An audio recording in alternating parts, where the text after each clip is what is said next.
ثقیلتان فی المیزان حبیبتان الی الرحمن. دو کلمه هست میگوید پیغمبری خدا که بی نهایت به زبان گفتنش آسان است، لکن در ترازوی روز قیامت بی نهایت وزبین است و بی نهایت خداوند این دو کلمه را دوست می‌دارد. اینها چیا هستند؟ اینها سبحان الله العظیم، سبحان الله بحمده، سبحان الله العظیم. کسی میگوید سبحان الله بحمده، سبحان الله العظیم، خداوند ثواب او را در روز قیامت در ترازوی اعمالش وزن می‌گرداند. و اذا رأوا تجارة او لهوا انفضوا الیها و ترکوک قائما قل ما عند الله خیر من اللهو و من التجاره والله خیر الرازقین. این آیت شأن نزول شد مفسران میگویند وقتی که پیغمبر خدا بالای همین منبر ایستادگی و خطبه میخواند، بناگاه صدای دف از بیرون مسجد صدا داد، صدا یک نغاره زده شد که این دهیه کلبی بود که به مال بسیار از تجارت برگشتند. اون زمان میگم مدینه خیلی قحطی بود، صحابه های پیغمبر خدا همه مسجد ترک کردن و بیرون مسجد پیش دهیه کلبی رفتند. رسول اکرم بالای منبر تنها ماندند. مفسران میگویند که 12 مرد ماند و 7 زن در اون مسجد باقی ماند. بعضی مفسران بر این هستند که فقط 12 مرد باقی ماند و خلاص، که 4 تا این ابوبکر، عمر، عثمان، علی بودند. وقتی رسول اکرم این صحابه از پیش دهیه کلبی که برگشتن آمدن، رسول الله گفت اگر این 12 نفر در مسجد باقی نمیماند، اینها هم از پی شما بیرونی مسجد میگشتند، هر آینه لسال الوادی نارن، این مدینه را عذاب خدا فرا میگرفت. شما برای مال و ملک شده مسجد را ترک کردین، پیغمبر خدا را در خطبه خواندن در بالای منبر تنها گذاشتین و همه بیرونی مسجد شدین. اگر امروز هم مسجدهای ما و شما خالی از نمازخوان ماند، باور کنین غضب خدا بالای ما و شما فرو میریزد. و الحمدلله که امروز مسجدهای ما و شما فراوان از نمازخوان است، فراوان از عالم هاست، فراوان از ذکرگوی هاست. انشاءالله در این دیار ما و شما، در شهر ما و شما، از برکات نماز جمعه، از برکات امر معروف و نهی از منکر، خداوند نعمت خودش را زیاده می‌گرداند. عن ابن مسعود رضی الله تعالی عنه قال من شرار الناس من تدركهم الساعه وهم احیاء. پیغمبر خدا فرمودند بدترین انسان کی هست؟ بدترین انسان کی هست؟ بدترین انسان گفت پیغمبر خدا همان کسانی هستند که وقتی که قیامت می آید، واقعه های قیامت می آید و اونها زنده هستند و با چشم سر این واقعه های مدهش را حس میکنن و میبینن. اینها را پیغمبر خدا گفت بدترین انسان در روی زمین هستند. شیبتنی هود و اخواتها. رسول اکرم در حدیث ها میگوید این سوره هود و خواهرهای سوره هود که الواقعه و الحاقه و دیگر سوره هایی که وصف قیامت بیان میکنن، این سوره ها ریش و موی مرا سفید کردند. بسم الله الرحمن الرحیم. افغان شیخ و شاب زی وهم قیامت است. افغان شیخ و شاب زی وهم قیامت است. این ترک خفت و خواب زی وهم قیامت است. از گریه شد زی دیده آدم سفید و جوی، آن دیده پرآب زی وهم قیامت است. نوحی نبی نوحگری کرد عمرها، نوحی نبی نوحگری کرد عمرها، آن دیده پرآب، آن بیم و پیچ و تاب زی وهم قیامت است. کوها به وقت ناله داوود ناله کرد، آن سینه کباب ز وهمی قیامت است. کرمان که خورد از تن ایوب 7 سال، کرمها که خورد از تن ایوب 7 سال، صبرش در آن عذاب ز وهمی قیامت است. مجروح شد دو دیده یحیی ز آب چشم، مجروح شد دو دیده یحیی ز آب چشم، رو کرد در خراب ز وهمی قیامت است. افغان هر نبی و ولی ها در این جهان، مشتاق آن جمال ز وهمی قیامت است. فردا به روز حشر بگویند غافلان، یا لیتنی تراب ز وهمی قیامت است. یا لیتنی تراب ز وهمی قیامت است. حضرت مولوی خدا رحمت و مغفرتشان کند، خودش را پیروهایش را که به نهایت برای ما و شما با یک طریق عادی و ساده آن آیت احادیث های را که الحال شما در باب قیامت میشنوید همگی را در داخل این غزل خود جایگیر گرداند. و خیلی علم آورش این است که یا لیتنی تراب ز وهمی قیامت است. آن کسانی که در دنیا روز قیامت را باور نداشتند و می گفتند این یک افسانه هست، یا زنده شدن بر روز قیامت را باور نداشتند، اینها همه یک افسانه هست می گفتند. اینها وقتی که اون قیامت را می بینند چی می گویند؟ یا لیتنی تراب، خدایا کاش ما را خواب می گردانیدی و این منظره مدهش را ما نمی دیدی. وای به حال اون کسانی که به این روز پرآشوب، به این روز حساب باور ندارند. برای آنی که راسترین سخن خداوندی است، من چند آیت که به نهایت در قرآن برای آمدن قیامت دلیل های زیاد از خداوند به ما و شما آمدگی است، من چند آیت از اینها را به سمع شما برای باوری کامل حاصل کنین که قیامت آمدنی است خوانده می‌دهم. اعوذ بالله من الشیطان الرجیم.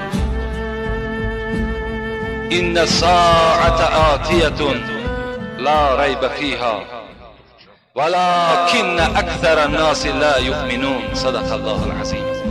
این آیت از سوره مبارکه غافر است. خداوند میگوید قیامت آمدنی است، در آمدن قیامت هیچ شک و شبهه موجود نیست، ولیکن اکثر مردم به آمدن قیامت باوری ندارند. اعوذ بالله من الشیطان الرجیم. یسألونک عن الساعة ایان مرساها فیما انت من ذکراها الی ربک منتهاها. سوره نازعات. خدا میگوید محمد صلی الله علیه و سلم، این مشرکان عرب، این دشمنان قرآن تو را با جهت مسخره و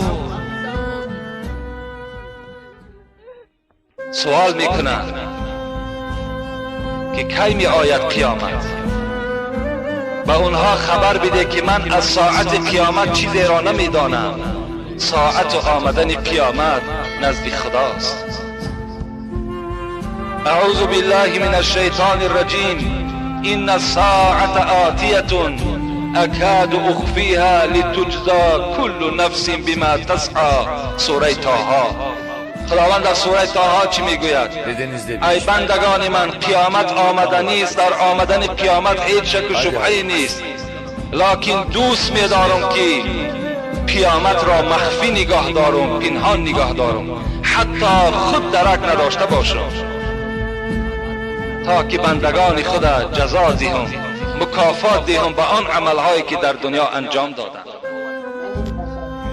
ان الساعة آتیة لا ریب فیها و ان الله یبعث من فی القبور. خداوند در دیگر آیت قرآن سوره حج چی میگوید؟ قیامت آمدنی است، در آمدن قیامت باز میگویم شک و شبهه نیست و شما از قبر زنده میگردین و نزد خدای خود حسابات عمر خود را میدهید. Dedenizde bir iş var ya. اعوذ بالله من الشیطان الرجیم. ان الله عنده علم الساعه وينزل الغيث ويعلم ما في الارحام وما تدري نفس ماذا تكسب غدا وما تدري نفس بأي ارض تموت ان الله علیم خبیر. خداوند در سوره لقمان میگوید چی میگوید؟ 5 چیزی هست که به جز من کسی نمیداند. یکی از اینها چی است؟ ان الله عنده علم الساعه. نزد خدای شماست آمدن قیامت، ساعت قیامت. شما نمیدانید که قیامت کی می آید، لکن رسول اکرم گفتند روز از روزهای جمعه قیامت قائم می شود، در ماه محرم است. لکن ساعت او را، روز او را کسی گفتن نمیتواند. Hadi hayırlısı.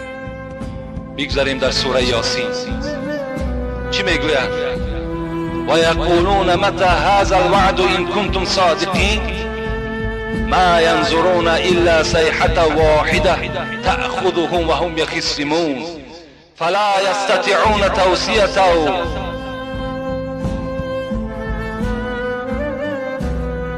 خداوند چی میگوید در این سوره مبارکه؟ محمد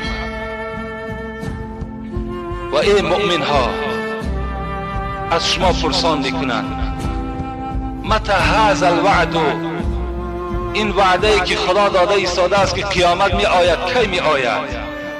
این کنتم صادقین، اگر تو محمد پیغمبری برحق باشی و اگر ای مؤمن هایی که ایمانی به خدا دارین شما اگر حقیقت داشته باشین. مشرکان عرب سوال کردند گوید بر ما که ساعت قیامت کی است؟ خداوند چی گفت؟ ما ینظرون الا صیحة واحده تأخذهم وهم یخصمون. اینها انتظاری نمی کشند، منتظر نمی شوند به همان نفخه‌ای که حضرت اسرافیل می دمد او را و همه این مشرکان غافلان منکران را خداوند هلاک می سازد در زمانی که اینها در معامله داد و گریفت ایستادگی دارند. یعنی اینها انتظار نمی شوند همان نفخه حضرت اسرافیل را. Dedenizde bir iş var. نفخه حضرت اسرافیل چیست؟ نفخه چیست؟ Hadi hayırlısı. حضرت ابو هریره میگد از رسول اکرم پرسان کردم ما سور یا رسول اکرم، شما سور گفتید پیغمبری خدا. حضرت اسرافیل یک سور را میدمد. سور به منزله همون شاخهای گابی که طرفی به دهان می آمدگیش باریک است و بالاش چقدر کشاد هست، چگونه ای که در همین امارتهای حربی ها یک بانگ خطر زده می شود، در حالتهای فوق‌العاده همان روز قیامت هم خداوند بانگ خطر می زند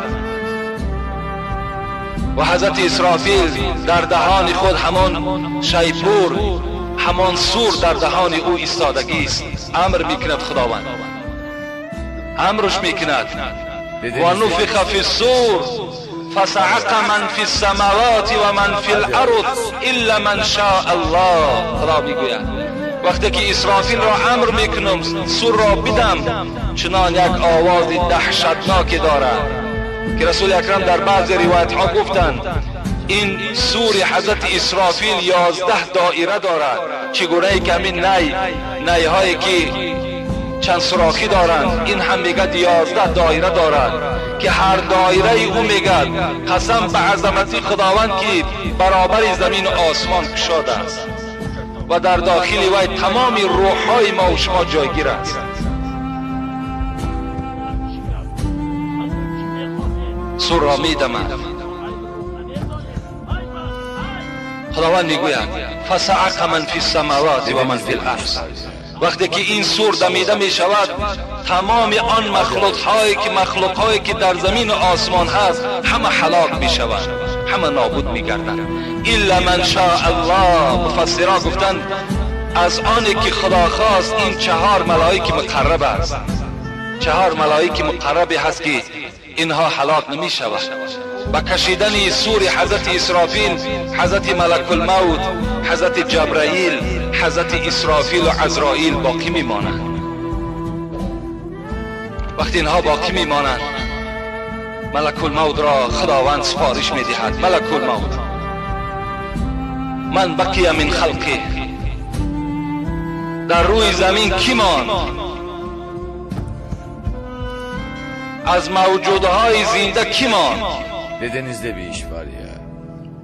حضرت ملک الموت می گفته است: پروردگارا، جبرائیل، اسرافیل،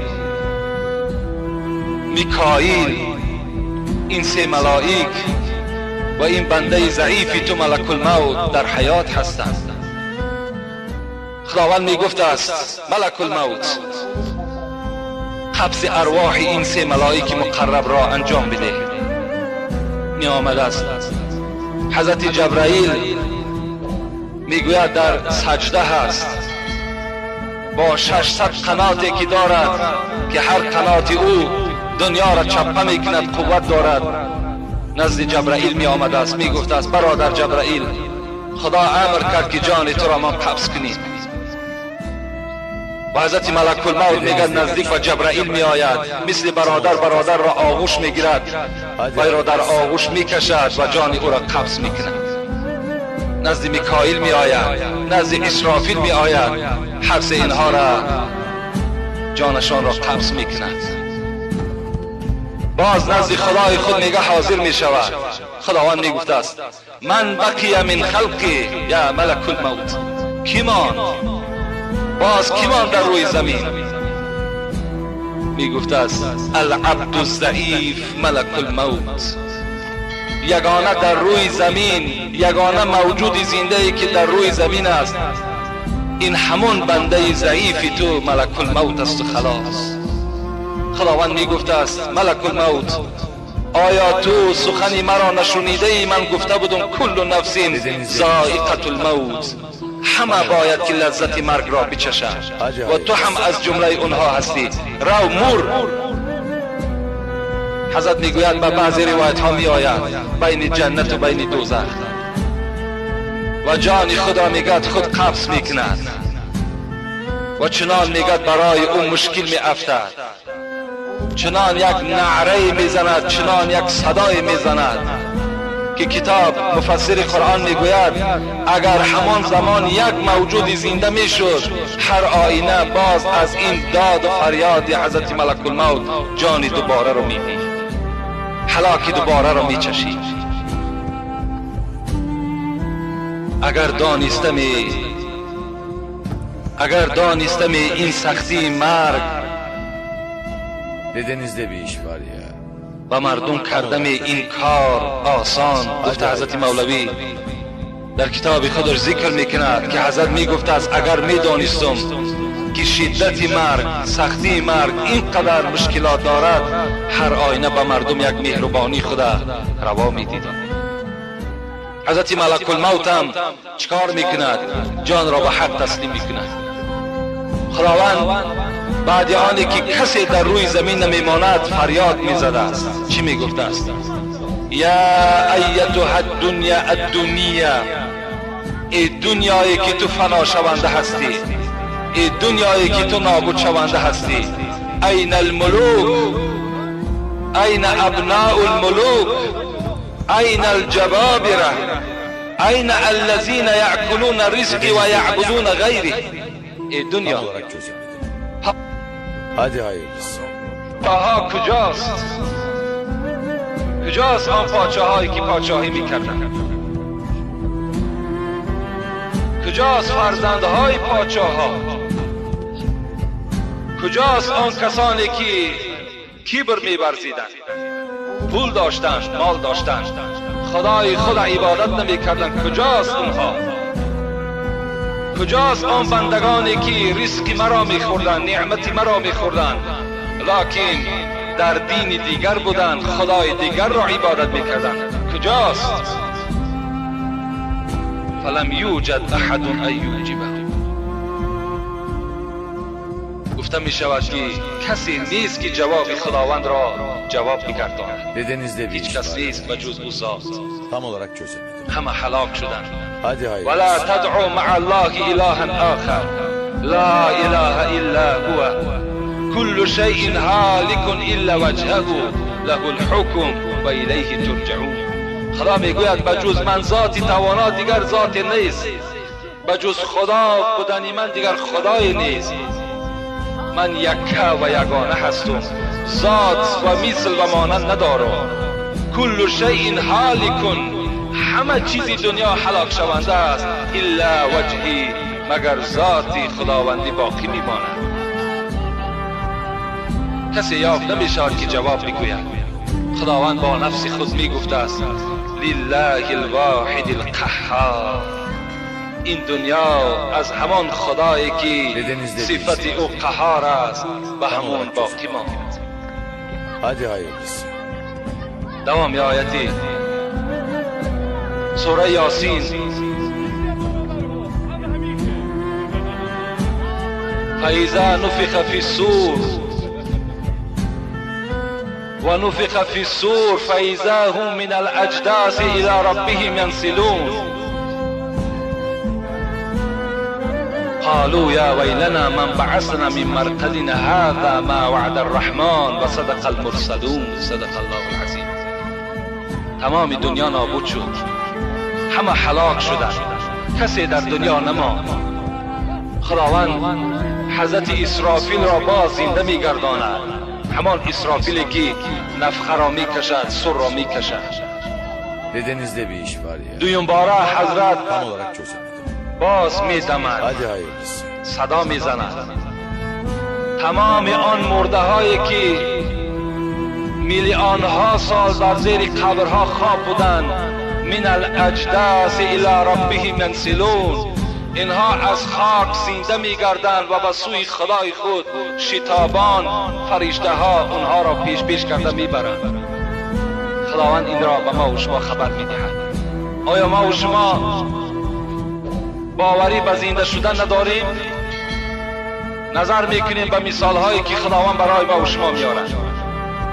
الم یکن نطفه من منی یمنی ثم كان علقة فخلق فسوى فجعل منه الزوجين الذكر والأنثى أليس ذلك بقادر على أن يحيي الموتى. خداوند به ما و شما منت میکند ای فرزند انسان، نظر اول به پیدایش خودت کن. تو چی یک نطفه بودی، تو یک آب بودی که به دیدن او تو را نفرت پیدا میشد. ما از یک آب تو را پیدا کردیم و تو را به خون تبدیل دادیم، تو را به اعضاهای درست تبدیل دادیم.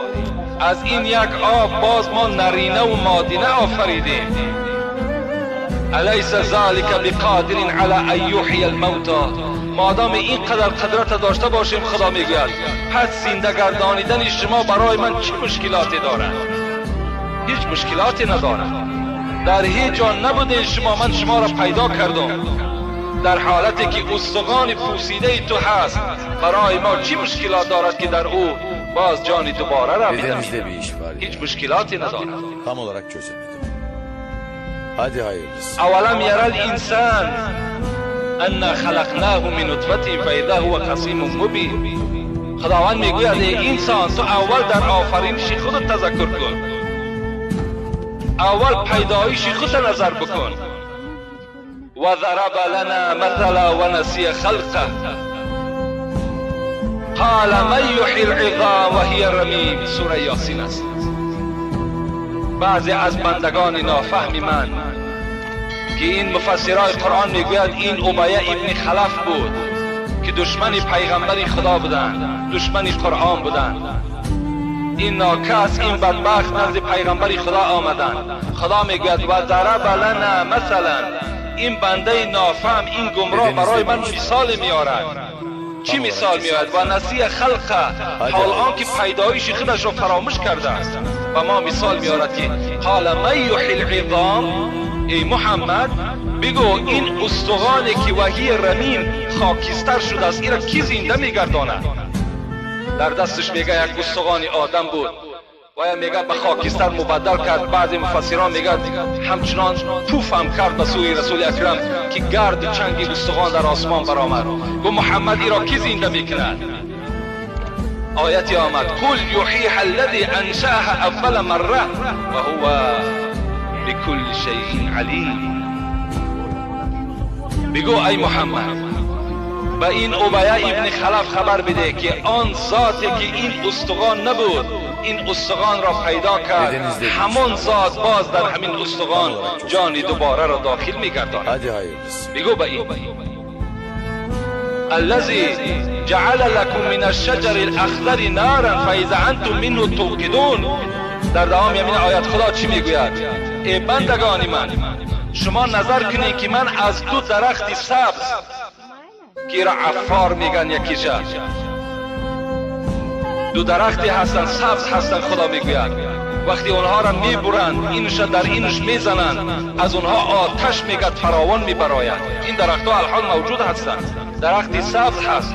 مفسرای قرآن میگوید نگاه کنید قدرتی خدا را که درختی سبز به سبز میزند آتش علاو در میگیرد، نه علاو چو را میسوزاند نه آبی چو این آتش را خاموش میکند. خداوند ای را برای ما و شما مثال میارد. من از درخت سبز برای شما آتش میدهم، آیا قدرت ندارم که جان دوباره بر شما نصیب بگرداند؟ و دیگر دشمنی خدا این عدی ابن ربیعه بود که در سوره قیامت مفسرای قرآن کیسه ای را میارند. چی میگویند؟ میگویند ایحسب الانسان ان لن نجمع عظامه بلا قادرین علی ان نسوی بنانه. صدق الله العظیم. خدا میگوید این عدی ابن ربیعه مفسرای قرآن میگوید روز آمد نزد رسول اکرم آمد و گفت ای محمد من اولا به پیغمبری تو باور ندارم و دوم اینکه اگر قیامت را در پیش چشم من نمایان کنی من باور نمیکنم. کجاست همان خدایی که این استخوان را جان می‌درارد؟ این بدبختم همین مثال را نزد رسول اکرم پیشکش کردند.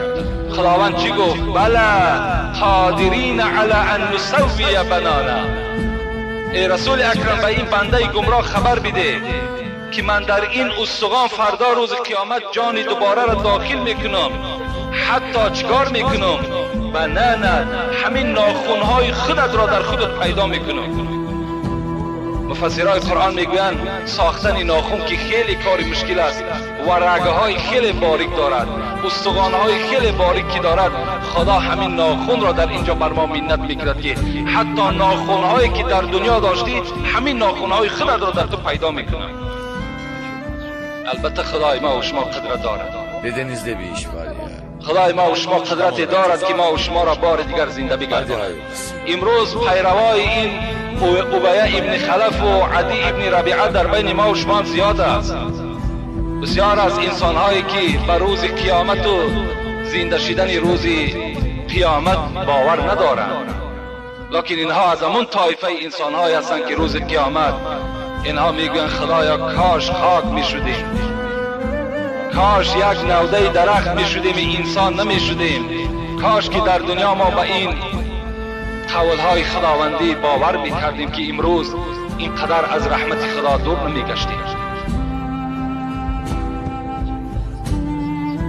او کالذی مر علی قریة وهي خاویة علی عروشها.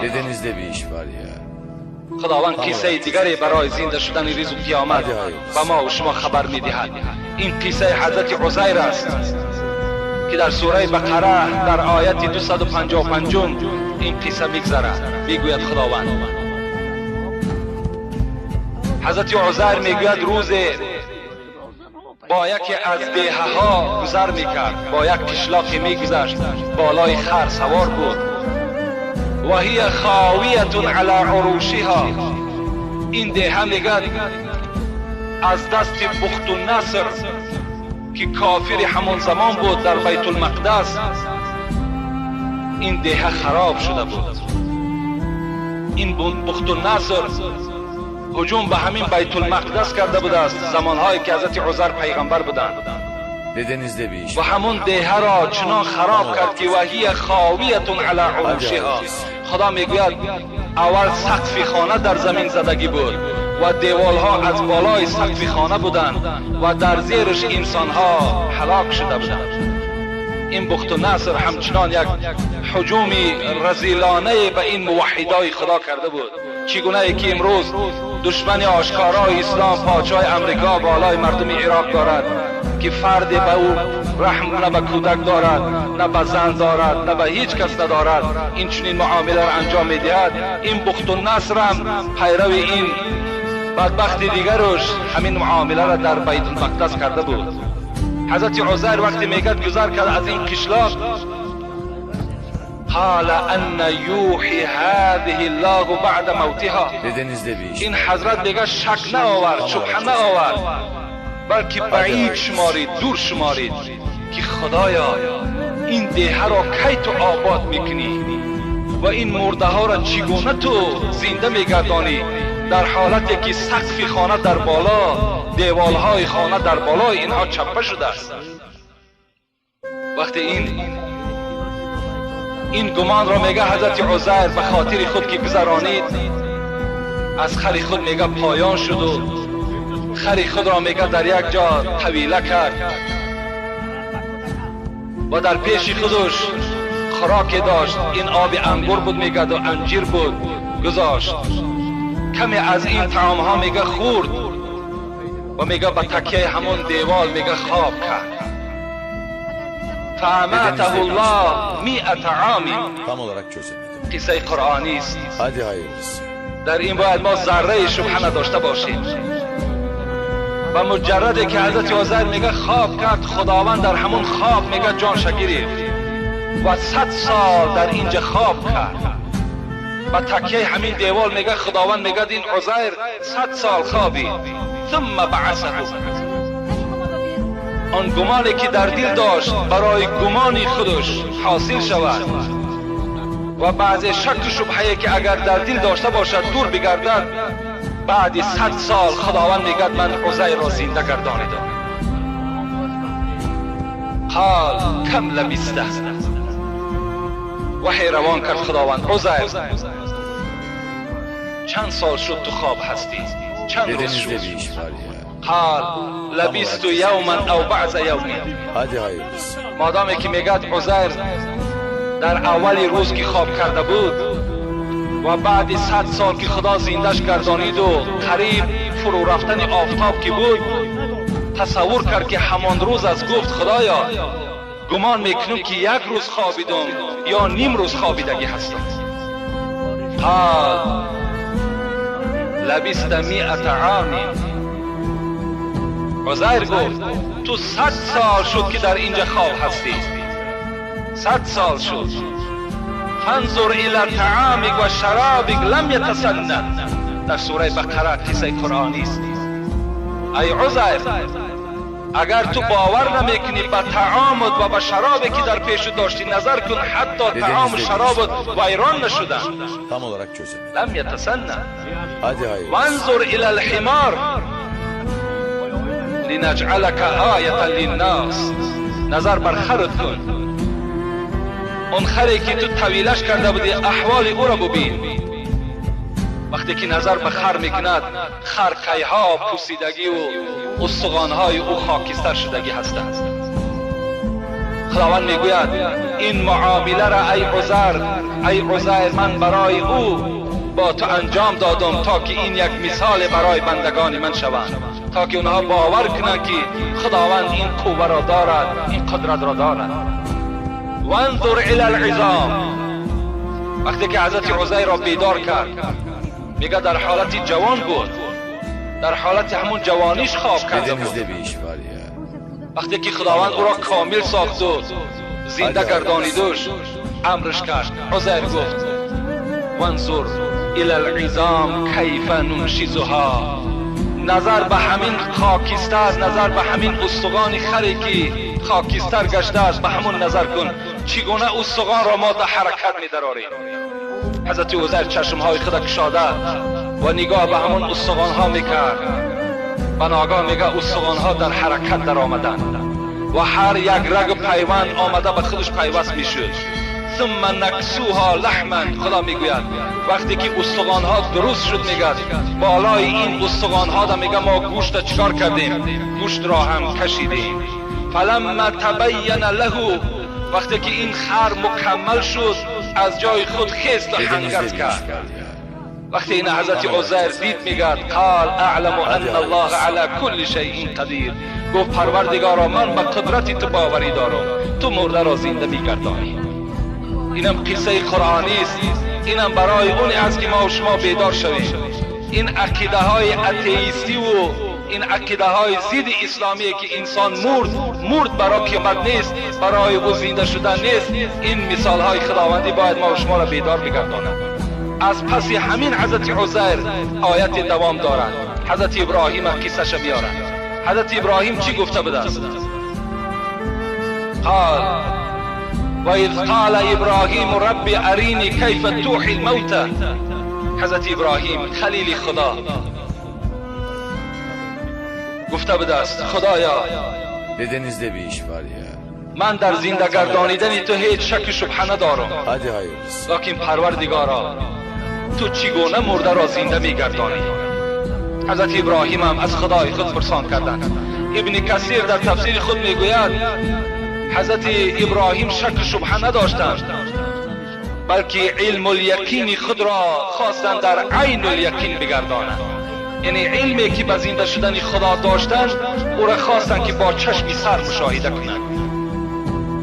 اولم تؤمن؟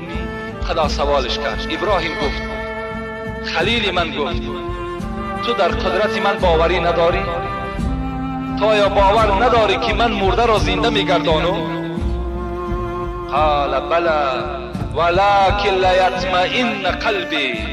خدایا من باور دارم، Dedenizde bir iş var. من باور دارم که تو مرده را زنده میگردانی، لیکن خدایا میخواهم که زنده شدن مرده را با چشم سر ببینم.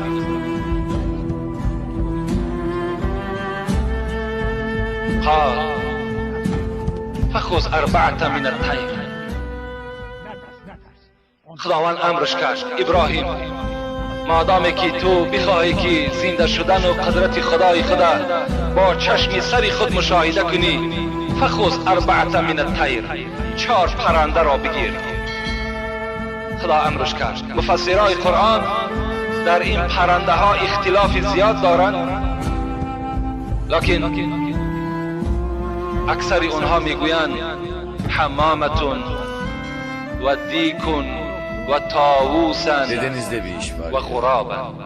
Tam olarak این 4 پرنده که حضرت ابراهیم گرفت اینها چی بودند؟ یکتش میگه کفتر بود، یکتش خروس بود، یکتش طاووس بود، یکتا انساق بود. 4 پرنده از هر جنس، شکل اینها دیگر، رفتار اینها دیگر، قد و پست اینها دیگر. خداوند امرش کرد این 4 پرنده رو بگیر. فسرهن الیک، ابراهیم اینها را ذبح کن، گردنهای اینها را ببر و گوشت و پوست و پا و رگ و پیوند اینها را با یکدیگر بشور، عررش کن. حضرت عررش کرد. فخذ، حضرت گفتند خداوند امر میکنه ابراش Dedenizde کردی bir iş var ya. اینها را در بالای همون تپه ها Hadi hayırlısı. برده بگذار. فسرهن الیک ثم ادعوهن یعتینک سعیا. بعد از آن فریادشان بزن که با حکم خدای خود زنده شوید. اینها زنده میگردند و در نزد تو حاضر میشوند. حضرت ابراهیم این معامله را انجام داد. بالای کوها برده گذاشت. بعد بالای کوها گذاشتن فریاد زد ای مخلوق های خدا با حکم خدا زنده شوید. همه اینها میگد در آسمان میگد یک جایه شدند و رگ در رگ یکدیگر، پر یکدیگر در پر یکدیگر. هر کدام اینها میگد در جنس خودش در آمد و نزد حضرت ابراهیم حاضر شدند. Dedenizde bir iş var ya. و حضرت ابراهیم چی گفتند؟ ان الله علی کل شیء قدیر. خدای مهربان ما به قدرت تو باوری داشتیم، باز باوری ما به زنده گردانیدن تو مکمل تر شد. این قصه های هستند که در قرآن برای ما و شما یادآوری می شود که انسان باید که در اینها هیچ شک و شبهه‌ای نداشته باشد. ما و شما البته به البته در روز قیامت زنده می شویم و این روز قیامت بالای همه ما و شما البته به البته آمدنی هست. خداوند حتی منت میکند. چی میگوید؟ میگوید نظر کنین شکم مادر را که من عکس صورتکش عمل میکنم. بعضی صورتکش ها این وقتی که میخواهند که صورتی خوب بکشن برای اونها میگه 3 چیز شرط است. یکی جای گیرچکل نباشد، یعنی جای هموار باشد برای آدمی صورتکش، و دوم اینکه جای باشد که نه جنبد. هر آینه اگر وای جنبد دستی صورتکش که جنبید صورتی خوب نمی آید. و سیوم برای آدمی صورتکش جای خیلی روشن در کار، در تاریکی صورتکش صورت کشیدن نمی تواند. خداوند میگوید نگاه کنید که من عکس صورتکش رفتار میکنم. اولا نطفه که از مرد جدا می شود در رحم مادر می افتد جایی هست که دایره شکل هست، جای هموار نیست، دایره شکل هست. و جایی هست که وای چی هست؟ جایی هست که وای حرکت میکند، می جنبد. و جایی هست که تاریک است، روشنی ندارد. در این گونه خانه من چکار میکنم؟ دهد نطفه را صورت چون پری کی کرده است بر آب چونین صورتگری.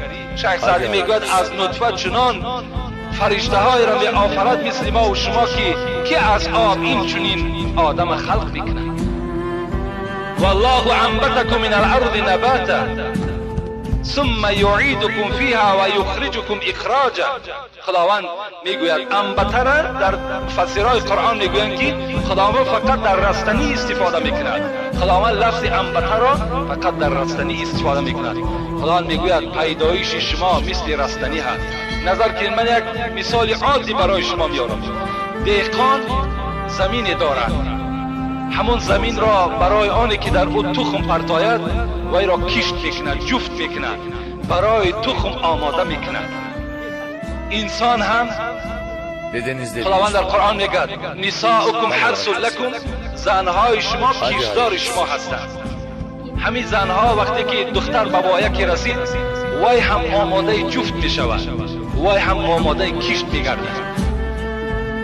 دهقان وقتی که زمین کشت کرد در زیر او یک دانه میپرتاید برای حاصل بگیرد. انسان هم نطفه که در رحم مادر میپرتایش در رحم زن میپرتایش. این چی است؟ معنی همون را دارد که تخم را که چگونه دهقان در زیر زمین میپرتاید.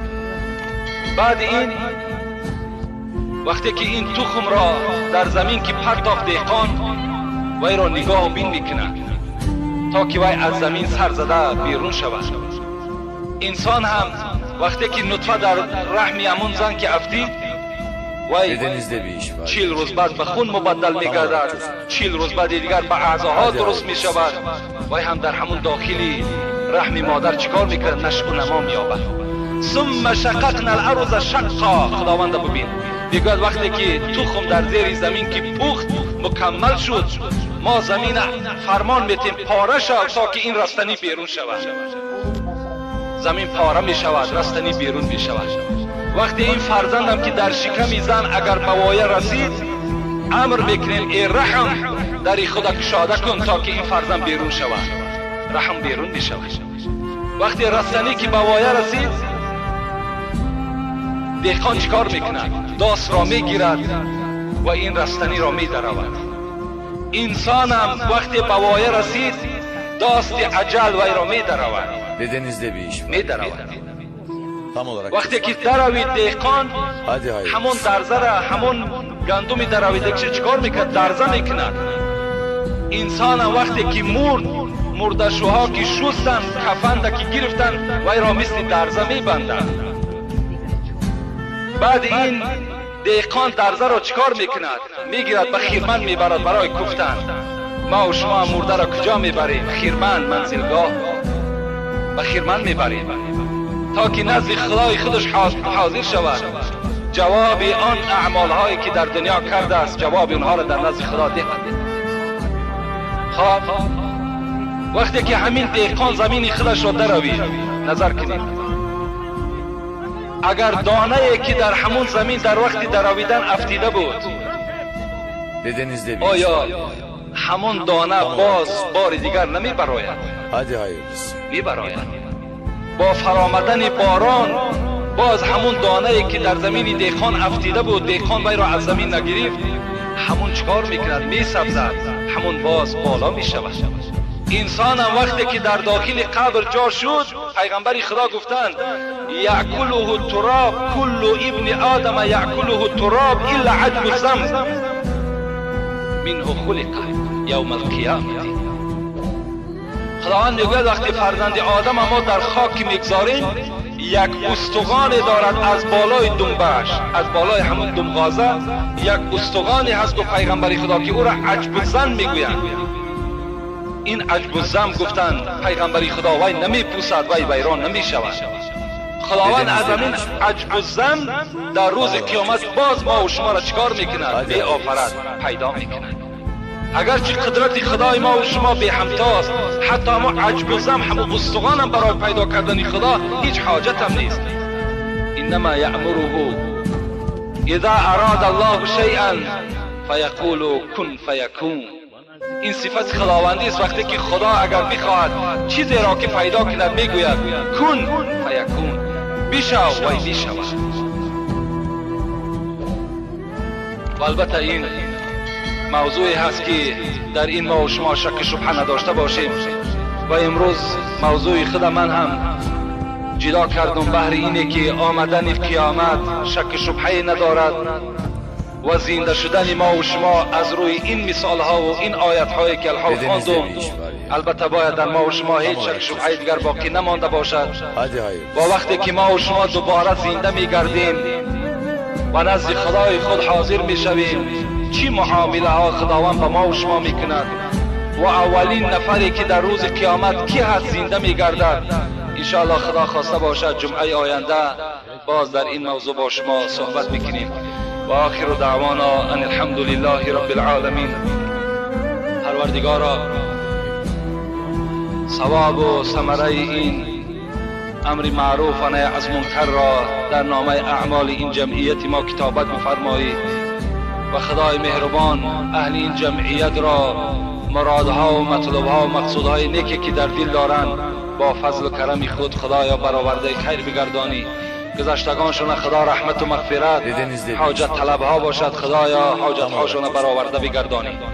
و البته امروزها که در آبادانی یک طهارتگاه در کنار مسجد ساخته ایستاده ایم که دست بسیاری از برادرها در این کار خیر دست درازی کرده ایستاده‌اند، مثل برادرمان ایرج و حاجی تورعلی، برادر الهام، اکی احمد. اینها در این هفته در آبادانی این طهارتگاه خیلی خراجات های کلان هم کردند.